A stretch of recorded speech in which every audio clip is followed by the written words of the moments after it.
মুরগি রান্না করব।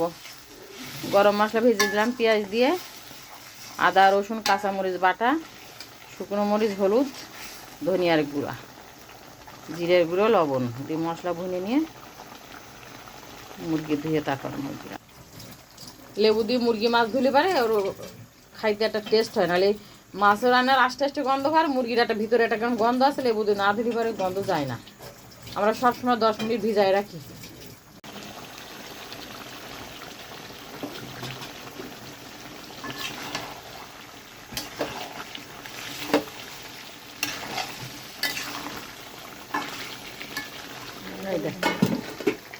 এই দেখ টাকা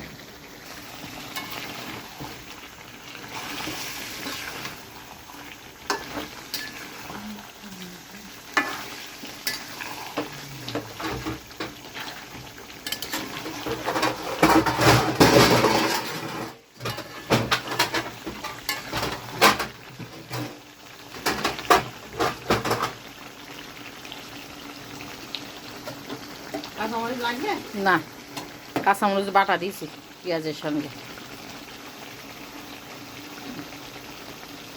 সব মশলা বাটা দিলে মশলাটা ঘন লাগে।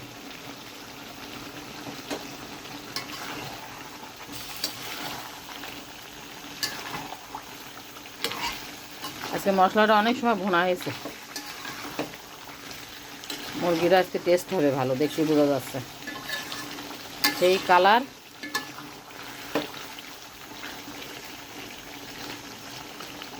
শুধু রান্না ভালো হলে হবে না, জিনিসও ভালো থাকতে হবে। আজকে মুরগিরাও ভালো ছিল। রান্না করলে পারে ঘরে বউদের দোষ হয়, রান্না ভালো হয়নি, কিন্তু জিনিস ভালো হলে রান্না ভালো হয়, রান্না ভালো হলে পারে জিনিসও ভালো থাকতে হবে, যে জিনিসই হোক না কেন, তো মাছ হোক আর মাংস হোক ভালো থাকতে হবে, রান্নাও ভালো হয়।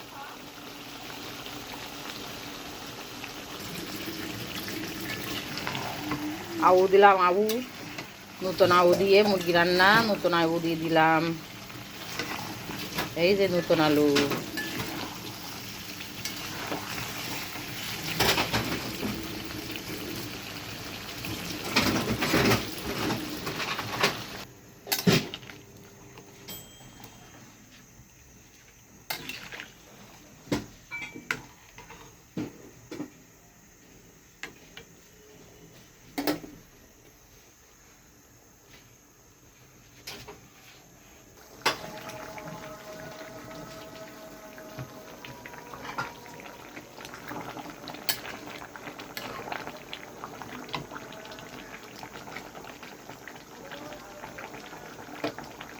আলুটা আর একটু সিদ্ধ হবে।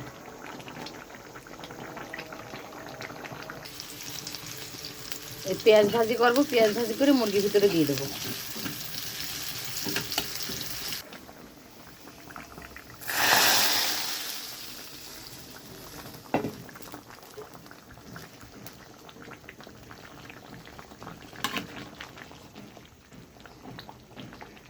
তরকারির স্বাদ দিয়ে গুণ বাড়াই দিবে এইটুকু দেওয়ার জন্যে।